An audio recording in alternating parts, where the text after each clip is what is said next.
আচ্ছা, পিরিয়ডিক টেবিলে আগের দিন কি করিয়েছিলাম তাহলে? কত দূর করিয়েছিলাম? কি কি টপিক পড়িয়েছিলাম? টপিকগুলো একবার রিভাইজ করি। সবার শুরুতে কি পড়েছিলাম? যে পিরিয়ডিক টেবিলটা কেন লাগে, প্রয়োজনীয়তা কি। তারপর কি পড়েছিলাম? ডোবার্নিয়ারের লটা, ট্রায়াডস রুল, মনে আছে? কি কি ছিল ট্রায়াডস তিনটে?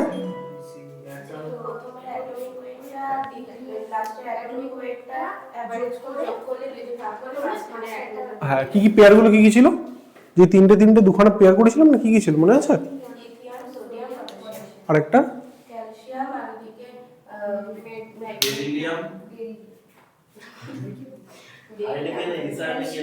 স্ট্রনশিয়াম। তাহলে কি কি ছিল তিনটে? কি কি? স্ট্রনশিয়াম আর হচ্ছে বেরিয়াম। তাহলে এই পেয়ার তিনটে না, এই যে এই পেয়ার মানে তিনজন করে, এই ট্রায়াডসটা আর হচ্ছে আগের যে ট্রায়াডসটা রয়েছে, সোডিয়াম পটাশিয়াম আর হচ্ছে লিথিয়াম, সোডিয়াম আর পটাশিয়াম, এইটা পড়েছিলাম।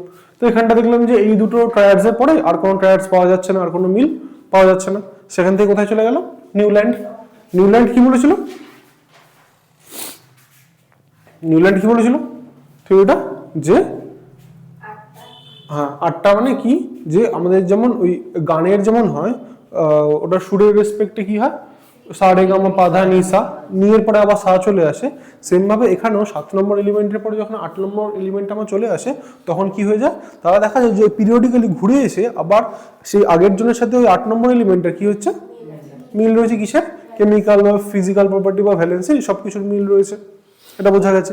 তাহলে সেখান থেকে করতে করতে খুব সুন্দর মিলতে যখন ক্যালসিয়াম চলে আসলো, তারপর দেখা যাচ্ছে তারপরে হেভিয়ার এলিমেন্টসের রেসপেক্টে সেখানে আর মিল পাওয়া যাচ্ছে না। সেটা কারণটাও বুঝিয়েছিলাম, কারণ মাঝখানে একটা ডি ব্লক চলে আসে, অন্য এলিমেন্ট চলে আসে, তারপর থেকে আবার শুরু হয় সেই মিলটা। আচ্ছা, সেখান থেকে কি নিউল্যান্ডসও বাদ চলে গেল। তারপরে চলে আসলো মেন্ডেলটা পড়েছিলাম, যে মেন্ডেলের পিরিয়ডিক টেবিলটা দেখিয়েছিলাম। ওটা দেখিয়েছিলাম, মেন্ডেলের পিরিয়ডিক টেবিল দেখায়নি, ওটা এখন যে পিরিয়ডিক টেবিলটা ইউজ করা হয় সেটা দেখিয়েছিলাম। তাহলে মেন্ডেলে এসে আমার কি হয়েছিল? মেন্ডেলে কি বলেছিল?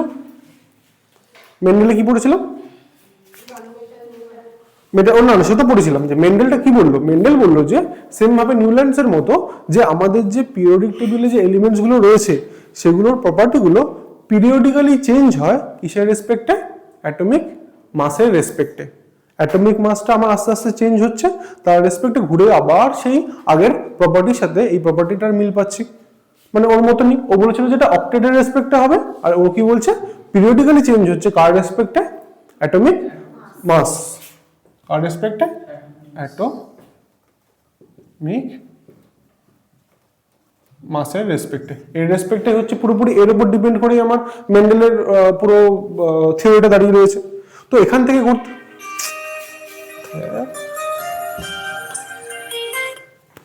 হ্যাঁ হ্যাঁ ক্লাসে আছি। হ্যাঁ ক্লাসে আছি। কিছু বলা আছে? ঠিক আছে।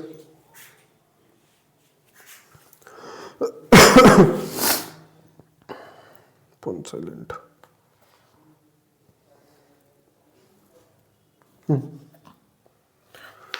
তাহলে সেখান থেকে কি পাওয়া গেল? তাহলে সেখান থেকে আমরা দেখতে পেলাম যে পিরিয়ডিক টেবিলটা তৈরি হলো। এবার কথাটা হচ্ছে যে এই মেন্ডেলের যে পিরিয়ডিক টেবিলটা, সেটা তারপরে কেন বাদ গেল, সেটার থেকে কি সমস্যা দেখা দিল। সেইখানে এই যে আমার কাছে যে হাইড্রোজেনটা থাকে, হাইড্রোজেনের পজিশন, যে হাইড্রোজেনটা এইখানে থাকবে নাকি হাইড্রোজেনটা সবার শেষে ওই নিয়ন আর্গন ওদের সাথে থাকবে, এ সম্পর্কে কোনো কিছু বলতে পারেনি। তারপরের কথাটা হচ্ছে যে এর এই মেন্ডেলের যে পিরিয়ডিক টেবিলটা পেলাম, সেখানে ভালো কি কি পেলাম, সেখান থেকে আগের পিরিয়ডিক টেবিলের রেসপেক্টে এখন এক্সট্রা কোন জিনিসগুলো বুঝতে পারলাম। সেটা হচ্ছে যে এই যে গ্যালিয়াম রয়েছে না, গ্যালিয়াম, জার্মেনিয়াম, এই যে এলিমেন্টগুলো রয়েছে, এইগুলো মেন্ডেল যখন ওর পিরিয়ডিক টেবিল আবিষ্কার করেছিল, সেটা কিসের বেসিসে? অ্যাটমিক মাসের রেসপেক্টে। ধরো সাপোজ একটা কথা বলছি যে 10, তারপরে 11, তারপরে 12, এবার 13 ছেড়ে ধরো 14 নম্বরটা চলে আসলো, মাঝখানে একটা ভ্যাকেন্ট। তাহলে ও দেখলো যে অ্যাটমিক মাসের যদি আমি ক্যালকুলেশন পরপর করতে থাকি সেই রেসপেক্টে 10, 11, 12 অবধি পেয়েছি, 13 পাইনি, তারপরে 14 পেয়েছি।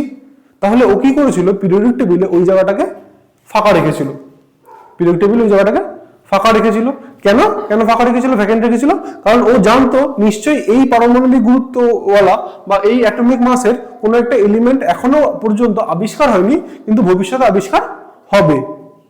ঠিক সেই জায়গাতেই যেখানে যেখানে ভ্যাকেন্ট রেখেছিল গ্যালিয়াম জার্মেনিয়ামের, ঠিক সেই জায়গাতেই গ্যালিয়াম আর জার্মেনিয়ামটা সেম, প্রায় অলমোস্ট সেম অ্যাটমিক মাসের পাওয়া গেছিল। তাহলে কাইন্ডটা ভবিষ্যৎবাণী করে গেছিল কিসের রেসপেক্টে, অ্যাটমিক মাসের ক্যালকুলেশনের রেসপেক্টে। তাহলে এটা ওখান থেকে পেয়ে গেলাম, বোঝা গেছে কথাটা। কিন্তু সমস্যা কোথায় চলে এসছে এখানটাও নিশ্চয়ই, তাহলে তো এটাই এখন এতদিন মানে এখন যে আধুনিক পিরিয়ডিক টেবিলটা তারা দরকার পড়তো না যদি এখান থেকে সবকিছু পেয়ে যেতাম। যেটা একটা কথা বললাম যে হাইড্রোজেনটাকে কোথায় রাখা হয় সেটার কথা কিছু বলেনি। তারপরে হচ্ছে আমরা আইসোটোপ সম্পর্কে জানি। আইসোটোপটা কি, একটা মাস নাম্বার ডিফারেন্ট হয়ে যায়। তাহলে এই যে প্রপার্টিটা, এই প্রপার্টিটা যেটা রয়েছে সেই সম্পর্কে উনি কিছু কথা বলেনি। যেমন ধরো এই যে আমার হাইড্রোজেনের সাথে রয়েছে কি, হাইড্রোজেন 1,1 হয়, হাইড্রোজেন 1,2 হয়, হাইড্রোজেন 1,3 হয়। তাহলে এই যে তিনজনের জন্য যে তিনজনের কি রয়েছে, অ্যাটমিক নাম্বার সেম, অ্যাটমিক মাসটা আমার ডিফারেন্ট। তাহলে কি ওদের অ্যাটমিক মাসের উপর যদি ডিপেন্ড করা হতো তাহলে এই তিনজনের জন্য আলাদা তিনটে জায়গা হতো না, হ্যাঁ কি না? অন্য শোনো, এই যে আমরা যে বলছি যে অ্যাটমিক মাস হচ্ছে ওপর ডিপেন্ড করে আমার পুরো পিরিয়ডিক টেবিলটা চলবে। তাহলে এই দুটো তিনটে হচ্ছে কি, তিনটেই হচ্ছে হাইড্রোজেন। এই তিনটে কি, তিনটে হাইড্রোজেন, কিন্তু সেগুলো একজন আরেকজনের আইসোটোপ। তাহলে আইসোটোপ কাদের বলি, যাদের হচ্ছে নিচে আমরা লিখি কি পারমাণবিক সংখ্যা, কটা প্রোটন আছে সেটা নিচে লিখি, আর উপরে লিখি কতগুলো প্রোটন আছে আর কতগুলো নিউট্রন আছে তার সমষ্টিটা উপরে লিখি, যেটাকেই বলা হচ্ছে অ্যাটমিক মাস। বুঝা গেছে কথাটা? এবার যে হাইড্রোজেনের কি আছে, তিনটে আইসোটোপ রয়েছে। তাহলে তিনটে আইসোটোপের তিনটে আলাদা আলাদা মাস রয়েছে। তাহলে সেই অনুযায়ী এই যে পিরিয়ডিক টেবিল এটা পুরোপুরি কিসের উপর ডিপেন্ড করছে, অ্যাটমিক মাসের উপর। তাহলে ওদের যদি অ্যাটমিক মাসের উপরে ডিপেন্ড করতো তাহলে এই তিনজনের আলাদা জায়গা দিতে হতো না, সেটা কি করেছে না। তাহলে ওর যে থিওরি অনুযায়ী যে এই যে আইসোটোপ গুলো রয়েছে তার জন্য ডিফারেন্ট জায়গাটা ও প্রোভাইড করেনি। তার মানে একটা জিনিস বোঝা যাচ্ছে যে এই ওর থিওরি অনুযায়ী জিনিসগুলো অনেকটাই মিলছে, কিন্তু সমস্যা কিছু না কিছু জায়গায় হচ্ছে যে অ্যাটমিক মাসের রেসপেক্টে আমি এই জিনিসটাকে এগিয়ে নিয়ে যেতে পারি না, হ্যাঁ কি না? বুঝলে কি বুঝলে না? আচ্ছা, তখন কি হয় যে একজন সায়েন্টিস্ট, তারপর মোজলে নামের কি, মোজলে নামের একজন সায়েন্টিস্ট একটা এক্সপেরিমেন্ট করেন, এক্স রে ডিফ্র্যাকশন, এক্স রে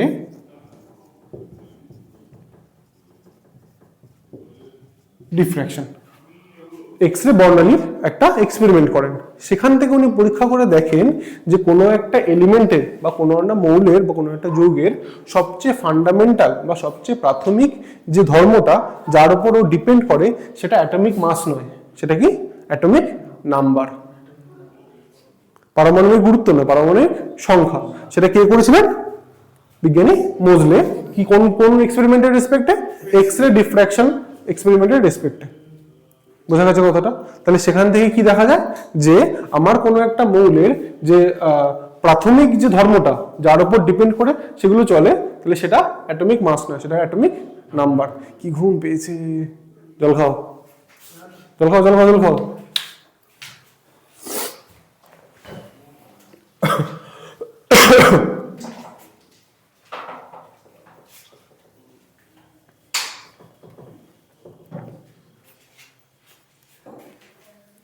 হ্যাঁ, এত বোরিং লাগছে, ঘুম পেয়ে গেছে।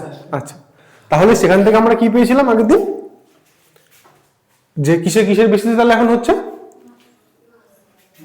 মাস, মাস অ্যাটমিক নাম্বার। তাহলে এখন কিসের রেসপেক্টে হবে? অ্যাটমিক নাম্বার, হ্যাঁ কি না? তাহলে ওই যে আইসোটোপের যে সমস্যাটা সেটা মিটে যায়। তাহলে আইসোটোপ আমার তিনটে আলাদা আলাদা, H11, H12, H13 আলাদা আলাদা হলেও সেগুলো তিনটেরই অ্যাটমিক নাম্বার সেম 1 1 1। তাহলে সেটা আলাদা কোনো জায়গা দরকার আছে? আলাদা কোনো জায়গার দরকার নেই। তাহলে এর রেসপেক্টে আমার অ্যাটমিক নাম্বারের রেসপেক্টে কি হয় যে এই নতুন পিরিয়ডিক টেবিলে দীর্ঘ পর্যায় সারণী চলে। তাহলে দীর্ঘ পর্যায় সারণীটা কোথা থেকে এসেছে? মোজলের এক্সপেরিমেন্টের রেসপেক্টে। তাহলে দীর্ঘ পর্যায় সারণীর মূল বক্তব্যটা কি? যে পিরিয়ডিক টেবিলের বা হচ্ছে এই যে আমাদের যে মৌলগুলো রয়েছে মৌলগুলোর হচ্ছে ভৌত এবং রাসায়নিক ধর্ম তাদের অ্যাটমিক নাম্বার বা পরমাণু সংখ্যার পুনরাবৃত্তির মাধ্যমে সেটা আবার একই হয়। তো লিখে নাও।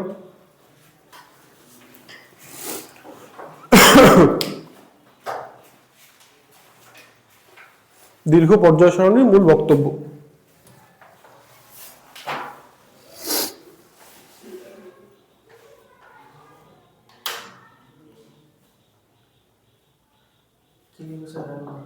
দীর্ঘ পর্যায় সারণীর মূল বক্তব্য।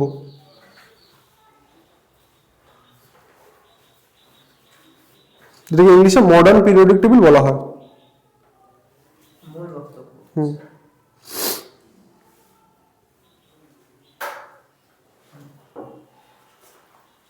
আচ্ছা আচ্ছা লেখো কি লিখবে তা আগে ইংলিশ লেখো তারপর বাংলায় লিখে the chemical and physical properties.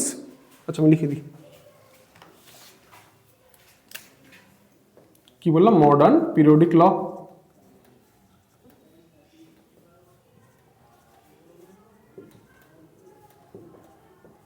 জিনিসটা এত অব্দি বোঝা গেছে তো কিভাবে এটা ইভলভ করলো কিভাবে তারপরে কে আসলো কেন আসলো কি পিরিয়ড ল বলছে দা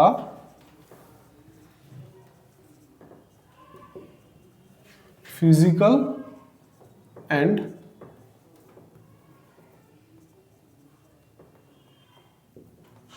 chemical properties of element are periodic function of atomic number কি বলছে the physical and chemical properties of an element are the periodic function of atomic number। যে ভৌত ধর্ম আর রাসায়নিক ধর্ম এটা কোনো একটা মৌলের কিসের উপর ডিপেন্ড করে তাদের অ্যাটমিক নাম্বারের উপর। সেটা কিভাবে পিরিয়ডিক ফাংশন মানে কি যেটা ঘুরে ঘুরে আবার ফিরে আসে সেটাকে বলা হচ্ছে periodic function. Clockwise anti clockwise নয় মানে হচ্ছে যে ঘুরে ঘুরে আবার একই রকম ভাবে ফিরে চলে আসবে। ঠিক আছে ওটাকে বলা হচ্ছে পিরিয়ডিক ফাংশন। তাহলে বাংলা একবার লিখে নি না ওদের লাগবে তো একটু তোমার লিখতে হবে না লিখলে। আচ্ছা লেখো মৌলের ভৌত এবং রাসায়নিক ধর্ম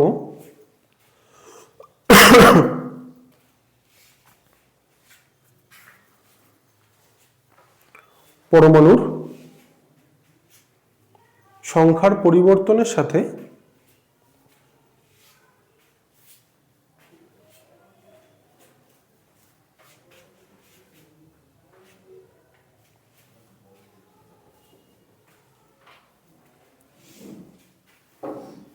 পুনরাবৃত্তি ঘটে।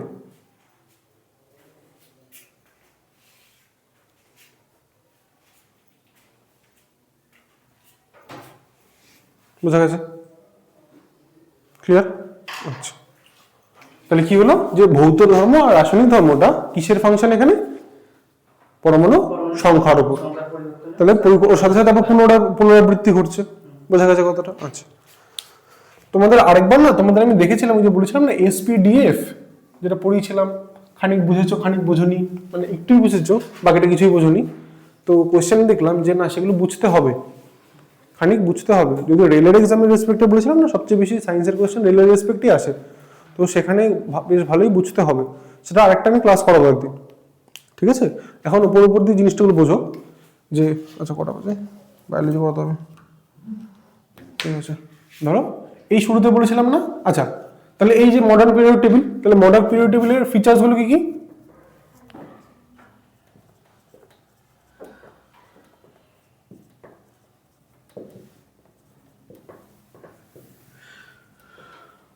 মডার্ন পিরিয়ডিক টেবিলের ফিচার্স গুলো কি কি? এখানে বলেছিলাম গ্রুপ কটা থাকে? হ্যাঁ, না না, গ্রুপ 18টা। পিরিয়ড কটা? পিরিয়ড 7টা। গ্রুপ থাকে 18টা আর পিরিয়ড থেকে 7টা। গ্রুপ মানে কি? ওপর থেকে নিচ অব্দি, মানে কলামগুলো কতগুলো থাকে। এবার এই কলামগুলো কিভাবে থাকে সেটাই একদিন বুঝিয়েছিলাম যে 18টা কেন, সেটাই একদিন বুঝিয়েছিলাম 18টা কেন। কিভাবে বুঝিয়েছিলাম? এস পি আর ডি দিয়ে। আরেকবার রিপিট করছি, মন দিয়ে শুনবে। এস যে অরবিটালটা বা এস যে কক্ষপথটা ছিল, সেই এস কক্ষপথে আমি কি বলেছিলাম? কটা ইলেকট্রন ধরতে পারে সবসময়? সবসময় দুটো। এসে কটা ইলেকট্রন থাকতে পারে? দুটো। পিতে পি যে কক্ষপথটা ছিল, পি কক্ষপথটাকে এসটা ছিল শুধু এরকম, এই একটাই ঘর ছিল। আর সবসময় এই ইলেকট্রনে একটা ঘরে সবসময় কটা ইলেকট্রন থাকতে পারে? দুটো ইলেকট্রন। এই একটা ইলেকট্রন, এই একটা ইলেকট্রন, এটা হচ্ছে আমার এস। সে যাই এস হোক না কেন, 1s 2s 3s 4s, সেগুলো শুধুমাত্র তালা চেঞ্জ হচ্ছে। ভালো করে একটু মন দিয়ে বুঝবি। এই এসপি ডিএফ না, এগুলো হচ্ছে কিরকম ধরনের তোমার ফ্ল্যাটটা। ধরো যদি একটা 10 তলার বিল্ডিং বলি, শুধু এসপি ডিএফটা কি কিরকম ধরনের? ফ্ল্যাট। মানে কোনোটা 1 বিএইচকে, কোনোটা 2 বিএইচকে, কোনোটা 3। এখানে 2 বিএইচকে হয় না, 1 হয়, 3 হয়, আর 5 বিএইচকে, আর 7 বিএইচকে, এরকম ভাবে চলতে থাকে। তাহলে এসটা কত? এসটা হচ্ছে 1 বিএইচকে। সেটা এবার ধরো 1 বিএইচকে যদি ওর কোয়ালিটি হয়ে থাকে, এটা যদি 10 তলাতেও থাকে, তাহলে কি 1 বিএইচকে টা 10 বিএইচকে বা কোনো কিছু চেঞ্জ হবে না? ওর ফ্ল্যাটটা সেমই থাকবে, ওর একটাই ঘর থাকবে। তাহলে এর আগে আমার 5s হোক কি 6s হোক কিছু যায় আসবে? ওর একটাই ঘর থাকবে, তার মধ্যে দুটো ইলেকট্রন ধরতে পারবে।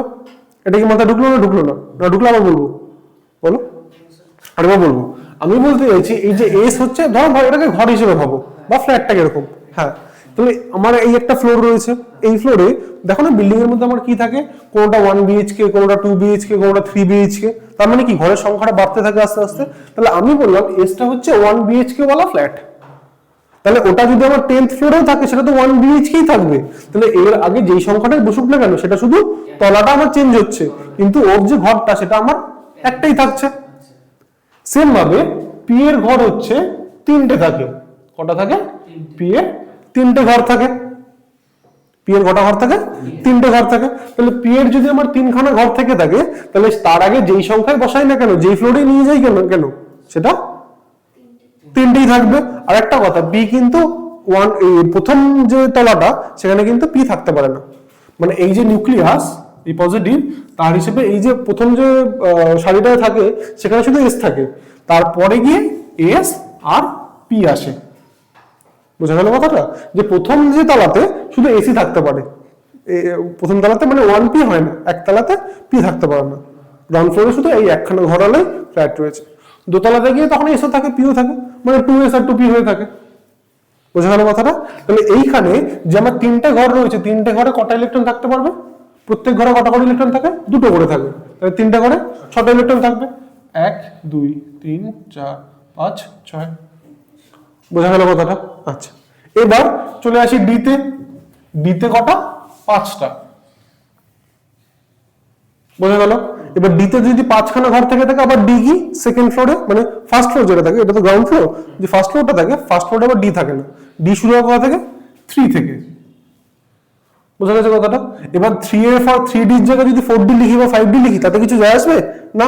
ওর ঘর 5টাই থাকবে, ওর 5 বিএইচকেই ঘরটা থাকবে। তাহলে ওখানে ইলেকট্রন কটা ধরবে? 10টা। 1 2 3 4 5 6 7 8 9 10। এটুকু কি বোঝা গেল? ওর অ্যারেঞ্জমেন্ট কোথায় কি আছে আমার জানার দরকার নেই, একই থাকবে।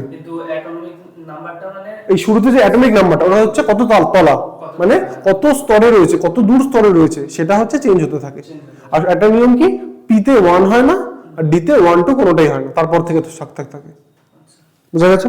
বোঝা গেছে আপাতত? আচ্ছা, এইভাবে যদি বোঝা যায়। আচ্ছা, এইবার ধরো সবকটা ফাঁকা রয়েছে, সবকটা ফাঁকা রয়েছে আমার। এবার আমি একটা ইলেকট্রন যদি এইখানে ভরি, আমি জানি যে প্রত্যেক ইলেকট্রনের চেঞ্জের জন্য আমার কি হয়ে যায়? পরমাণুটাই চেঞ্জ হয়ে যায়, মানে আমার মৌলটাই আমার চেঞ্জ হয়ে যায়। তাহলে একখানা ইলেকট্রনের জন্য একটা মৌল, আরেকটা ইলেকট্রনের জন্য আরেকটা মৌল। তাহলে এস এর মধ্যে ইলেকট্রন ভরতে থাকলে নতুন কটা মৌল পাবো? দুটো মৌল পাবো। এস এ একটা ভরলে S1 এর জন্য একটা মৌল, S2 এর জন্য দুটো আরেকটা মৌল, অন্য একটা মৌল। তাহলে আমি যদি বলি 1s1 এটা একটা মৌল, 1s2 এটা আরেকটা মৌল, এই বা সেম ভাবে 2s1 একটা মৌল, 2s2 আরেকটা মৌল। তাহলে এইভাবেই না শুরুতে এই চারটা করা থাকে। এই যে শুরুতে আমরা লিখি না এইখানে দুটো, এইখানে যে দুটো ঘর বসে শুরুতে, তাহলে এটা হচ্ছে S1 এর জন্য, এটা হচ্ছে S2 এর জন্য। এখান থেকে ফিল আপ হয়ে যায়, ঘুরে ঘুরে আবার চলে আসে, মানে এটা হচ্ছে 1s, এটা হচ্ছে 2s, এটা হচ্ছে 3s, এরকম করে করে এটা বাড়তে থাকে। বোঝা গেছে কথাটা? তাহলে এখানটায় আমার কি হয়ে যাবে, হাইড্রোজেন, ওখান থেকে ঘুরে ঘুরে আবার এখানটা চলে আসে লিথিয়াম, এইভাবে ফিল আপ হয়। তাহলে যেহেতু এস কক্ষপথে দুখানা ইলেকট্রন ভরতে পারে নতুন, এই একটা, তাহলে দু ধরনের আমি কি পাই, গ্রুপ পাই। বোঝা গেল কথাটা? এই যে গ্রুপ যে 18টা সেটা বোঝানোর চেষ্টা করছি যে 18টা কোথা থেকে আসলো, এটার জন্য দুটো গ্রুপ পেয়ে গেলাম, তাহলে 18 এর মধ্যে দুটো পেয়ে গেলাম। বোঝা গেছে? সেম ভাবে পিতে কটা ইলেকট্রন ভরতে পারে টোটাল, 6টা। তাহলে 6টা টোটাল ইলেকট্রনের জন্য আমি কতগুলো নতুন মৌল পেতে পারি, 6টা নতুন মৌল পেতে পারি। তাহলে ওটার জন্য কতগুলো গ্রুপ হবে, 6খানা গ্রুপ হবে। এইখানে 1 2 3 4 5 6খানা গ্রুপ হয়ে যায়। পরে ওই 6খানা, তাহলে কতগুলো পেলাম, 6 আর 2 8খানা পেলাম। আর লাগবে কটা, 10টা। সেটা কোথা থেকে আসে, ডি থেকে আসে। ডিতে কটা ইলেকট্রন থাকে, 10টা ইলেকট্রন থাকে, প্রত্যেকটা একটা ইলেকট্রন হবে, নতুন একটা মৌল, একটা ইলেকট্রন হবে, নতুন একটা মৌল। তাহলে এই মাঝখানে সেই 10খানা থেকে থাকে, এখানে 2খানা, এখানে 6খানা, টোটাল যোগ করলে 18টা। সেই 18টা গ্রুপই রয়েছে এইভাবে। এই যে এইভাবে যে করলে এগুলো কি গ্রুপগুলো সাজাই। আর সেম ভাবে এই যে 7খানা বললাম কেন, এটাকে একটু বড় দেখে যদি আইডিয়া বলতে পারো। অলরেডি বলেছি আমি, এই 1 2টা চেঞ্জ হচ্ছিল কিসের রেসপেক্টে, কি কি কি কি কি নাম্বার, মানে কিভাবে বোঝালাম, বিল্ডিং এর রেসপেক্টে, বিল্ডিং এর রেসপেক্টে কিভাবে বললাম 1 2 3 মানে বাড়লে কোন কি বাড়লে, ফ্লোর বাড়লে, ফার্স্ট ফ্লোর মানে 1, এটা প্রথম তলা, এটা দ্বিতীয় তলা, এটা তৃতীয়, এটা চতুর্থ, এটা পঞ্চম, এটা 7, তাহলে 7খানা তলা আমার এখানে ধরাই, 7খানা তলা এখানটা লিখি আমরা। বোঝা গেল কি গেল না, ক্লিয়ার হলো? তাহলে আমি কি বলেছিলাম যে 1 এর পাশে শুধুমাত্র এস হয়, পিটা হয় না। তারপরে আবার কি 2 চলে আসে, 2 এর সাথে এসপি দুটোই হতে পারে, 2s 2p।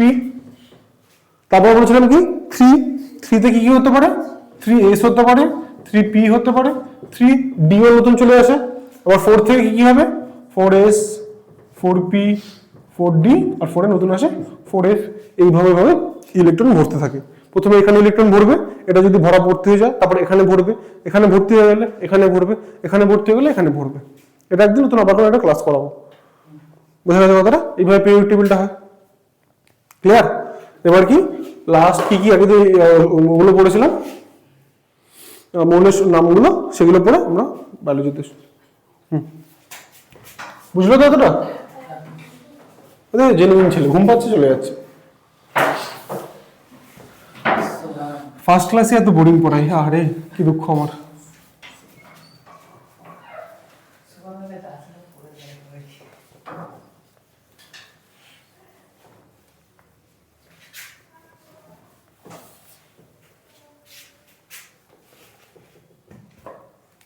সবকটা জিজ্ঞেস করবো না, S1টা আর S2টা বলো। S1 প্রথমে কি থাকে, হাইড্রোজেন, তারপরে বলো লিথিয়াম। খাতা খোলা নেই তো?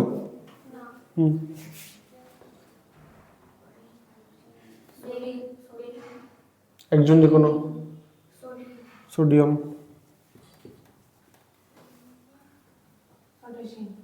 সবাই মিলে গ্রুপ স্টাডি করতে দিয়েছি নাকি আমি? পটাশিয়াম, আরবি, সিজিয়াম,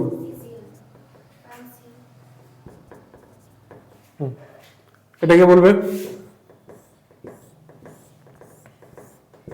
লিথিয়ামের পরে বেরিলিয়াম থেকে কে বলবে, ম্যাগনেসিয়াম, ক্যালসিয়াম,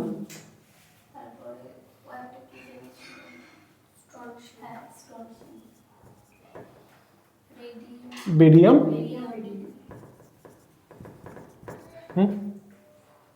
এইগুলোকে কি বলা হয় বলেছিলাম, যে S1 এরটাকে অ্যালকালি মেটাল। কি বলা হয়? Alkali metal. কেন? এটা জলের সাথে রিয়াকশন করে বেস তৈরি করে। কি তৈরি করে? অ্যাসিডের নাম শুনেছি না? সেটা কি তৈরি করে? বেস তৈরি করে, অ্যাসিডের ঠিক অপোজিটটা তৈরি করে। সেই জন্য এগুলোকে বলা হচ্ছে অ্যালকালি মেটাল বলা হয়। বা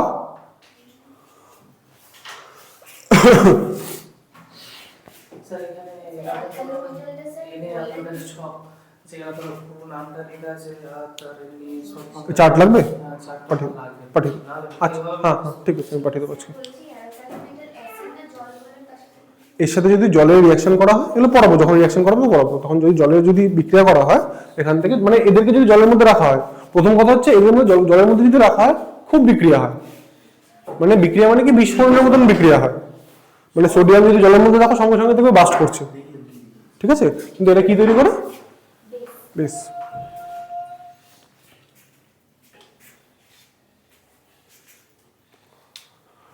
আচ্ছা, এর পরেরগুলো কি? এগুলোকে বলা হচ্ছে ক্ষারীয় মৃত্তিকা ধাতু বা অ্যালকালাইন আর্থ মেটাল। এগুলোকে বলা হচ্ছে অ্যালকালাইন আর্থ মেটাল।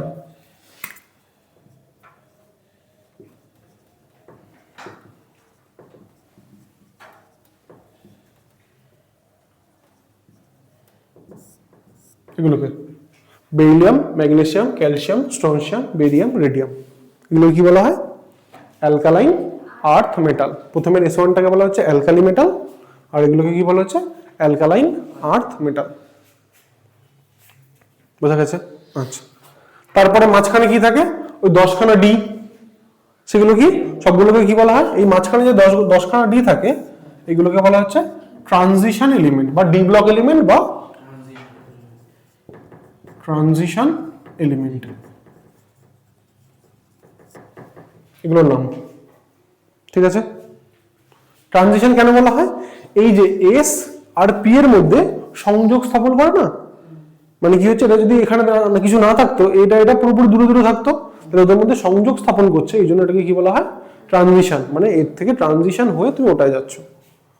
আচ্ছা, এরপরে কি থাকে? এখানে 6জন থাকে। 6জনের মধ্যে সবচেয়ে সোজাটা কি? এই শেষেরটা, তারপর আগেরটা, শেষ এখানটা কে কে থাকে? হিলিয়াম, তার নিচে কে থাকে? তো পরপর হয়ে গেল, নিয়ন, তারপরে আর্গন, ক্রিপ্টন, জেনন, রেডন। এগুলোকে কি বলা হয়? নিষ্ক্রিয় মৌল। কি বলা হয়? নিষ্ক্রিয় মৌল। লিখো লিখো লিখো লিখো, লিখতে হবে, পাঠাবো পাঠাবো, সব পাঠাবো, তুমি এখন লিখো, ওটাও লিখতে হবে না, নিষ্ক্রিয় মৌল থেকে লিখো। নিষ্ক্রিয় মৌল কোনগুলো? নিষ্ক্রিয় কেন? নিষ্ক্রিয় কথা অর্থ কি? Very good. কেন? ওরা নিজেরাই স্টেবল। কেন ওদের? কি কেন কেন কেন? মাঝখানের মহিলা, মাঝখানের মেয়ে, নোবেল গ্যাস নামটা কেন সেটা জিজ্ঞেস করেছি। নোবেল গ্যাস তার জন্য তো অবশ্যই, নোবেল গ্যাস নামটা কেন? ওরা নোবেল কেন? নিষ্ক্রিয় কেন?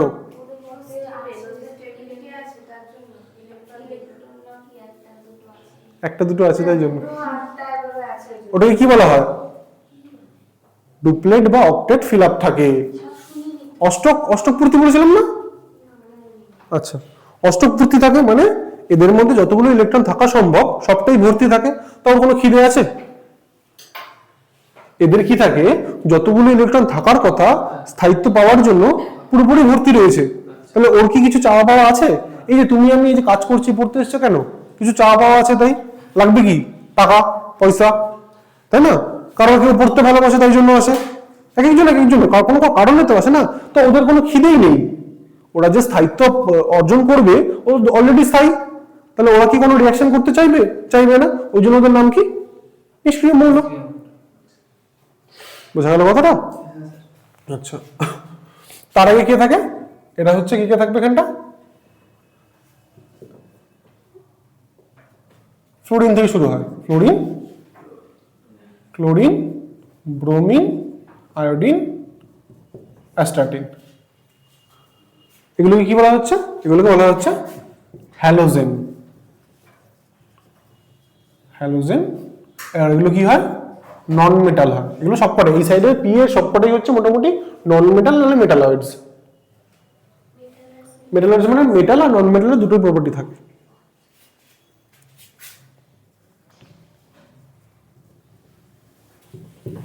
এটা কি বলেছিলাম? নোবেল।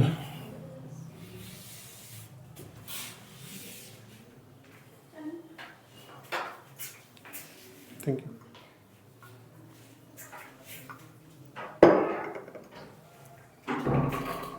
বোঝা গেল? আচ্ছা, বাকিগুলোর নাম মুখস্থ করেছিলে? আর চারজন যে ছিল, অক্সিজেনটা, অক্সিজেন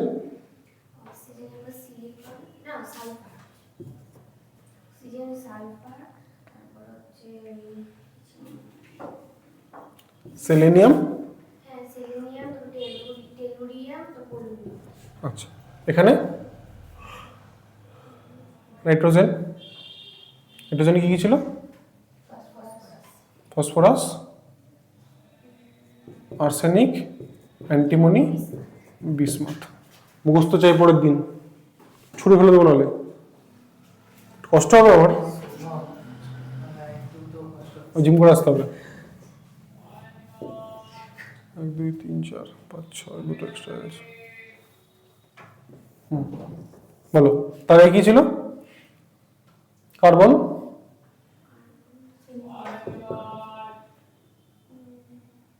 জার্মেনিয়াম, টিন, লেড। এটা কি ছিল? Boron, aluminium, gallium, indium, thallium. ঠিক আছে, তাহলে এগুলো নামগুলো কিন্তু মুখস্থ করতে হবে। এবার যদি তুমি পরীক্ষায় দেয় যে 4টা অপশন দিল, দিয়ে বললো carbon, nitrogen, oxygen, fluorine, find out which one is a halogen, আসতেই পারে এরকম কোশ্চেন। তাহলে কিন্তু এই নাম শুদ্ধ মুখস্থ রাখতে হবে। বোঝা গেছে? আচ্ছা, এই যে এই 4জন দিয়ে দেবে, দিয়ে বলবে এই নিম্নলিখিত 4টি মৌলের মধ্যে কোনটা হ্যালোজেন গ্রুপের মধ্যে পড়ে? ফ্লোরিন। বোঝা গেছে কথাটা? কমন কোশ্চেন এগুলো, ওই ওখান থেকে মুখস্থ করতে হবে। ওই জন্য হ্যালোজেন এটা, নোবেল গ্যাস এটা, অ্যালকালাইন আর্থ মেটাল এটা, অ্যালকালি মেটাল এটা। ঠিক আছে, পাঠিয়ে দেবো, আজকেই পাঠিয়ে দেবো, আজকেই পাঠিয়ে দেবো। বুঝলাম। হ্যাঁ হ্যাঁ হ্যাঁ, নিশ্চয়ই আমি পাঠিয়ে দেবো, তুলতে হবে না। আমি পুরো প্রত্যেকটা আলাদা আলাদা, যদি না পাই আমি লিখেই পাঠিয়ে দেবো।